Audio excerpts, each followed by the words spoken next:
ભાજપના રાષ્ટ્રીય મહિલા ઉપાધ્યક્ષ સસ્પેન્ડ કરવામાં આવ્યા છે। આ સૌથી મોટા સમાચાર અત્યારે સામે આવી રહ્યા છે, જેમાં ભાજપના રાષ્ટ્રીય મહિલા ઉપાધ્યક્ષને સસ્પેન્ડ કરવામાં આવ્યા છે। ડોક્ટર જ્યોતિ પંડ્યા ભાજપમાંથી સસ્પેન્ડ કરાયા છે। સસ્પેન્ડ કરવા પાછળનું કારણ હજુ પણ અકબંધ જોવા મળી રહ્યું છે। ભાજપે મહિલા મોરચાના ઉપાધ્યક્ષ તેઓ હતા।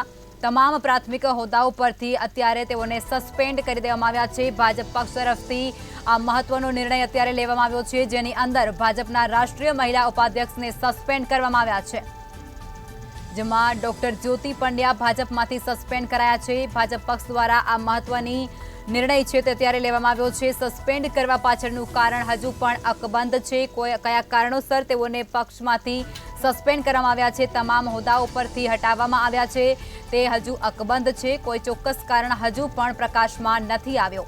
ત્યારે ભાજપે મહિલા મોરચાના ઉપાધ્યક્ષને સસ્પેન્ડ કરી દીધા છે। તેઓ ડોક્ટર જ્યોતિ પંડ્યાને સસ્પેન્ડ કર્યા છે। ત્યારે ભાજપે મહિલા મોરચાના ઉપાધ્યક્ષને સસ્પેન્ડ કર્યા છે। તમામ પદ અને હોદ્દાઓ પરથી તેઓને અત્યારે સસ્પેન્ડ કરવામાં આવ્યા છે। તમામ પ્રાથમિક હોદ્દાઓ પરથી તેઓને સસ્પેન્ડ કરાયા।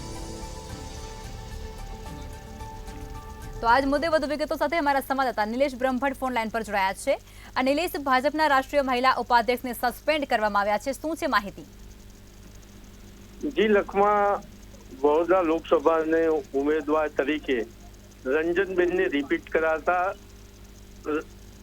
ભારતીય જનતા પાર્ટીના રાષ્ટ્રીય મહિલા મોરચાના ઉપાધ્યક્ષ ડોક્ટર જ્યોતિ પંડ્યા નારાજ થયા હતા અને એમને રંજનબેન ભટ્ટની પસંદગી સામે વિરોધ દર્શાવ્યો હતો અને આજે વડોદરા શહેરના મીડિયાઓને ગાંધીનગર ગૃહ બોલાવી અને ખુલ્લામાં પક્ષને પડકાર ફેંકવાની વાત કરી હતી અને એના અગમચેતીના ભાગરૂપે ભારતીય જનતા પાર્ટીએ તેમને તમામ સભ્યપદ તેમજ હોદ્દા પરથી દૂર કર્યા છે અને હાલ ડોક્ટર જ્યોતિબેન પંડ્યા ગાંધીનગર ગૃહ ખાતે મીડિયાને સંબોધન કરી રહ્યા છે અને તે પોતાના કેલિબરની વાત કરે છે કે મેં પાર્ટીને બધું આપ્યું છે, મેં મારું જીવન ભારતીય જનતા પાર્ટીને સમર્પિત કર્યું। મારા 2.5 વર્ષના મેયરકાળના શાસન દરમિયાન મેં 1 રૂપિયાનો ભ્રષ્ટાચાર કર્યો નથી કે મારી પર ભ્રષ્ટાચારનો એક આક્ષેપ નથી, મારું ચરિત્ર સ્વચ્છ છે।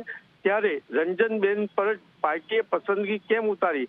આજે વડોદરાના સંસ્કારી નગરજનો ના બુદ્ધિજીવી વર્ગ પણ રંજનબેનની પસંદગી પર ફિટકાર વરસાવી રહ્યા છે તેવું જ્યોતિબેન પંડ્યાનું કહેવું છે અને જ્યોતિબેન પંડ્યા વધુમાં એ પણ કહી રહ્યા છે કે રંજનબેન ભટ્ટની પસંદગી એ પાર્ટીની બહુ મોટી ભૂલ છે અને જે બુદ્ધિજીવી વર્ગ છે તે પાર્ટી વિરુદ્ધ જશે અને પાર્ટીના સ્વચ્છ અને બુદ્ધિજીવી કાર્યકરો માટે હું મારું બલિદાન આપવા તૈયાર છું અને એટલે જ મેં રંજનબેન ભટ્ટની પસંદગી સામે વિરોધ દર્શાવ્યો છે અને હું આજે પણ ભારતીય જનતા પાર્ટીની વિચારસરણીમાં માનું છું, નરેન્દ્રભાઈ મોદીના વિકાસમાં માનું છું।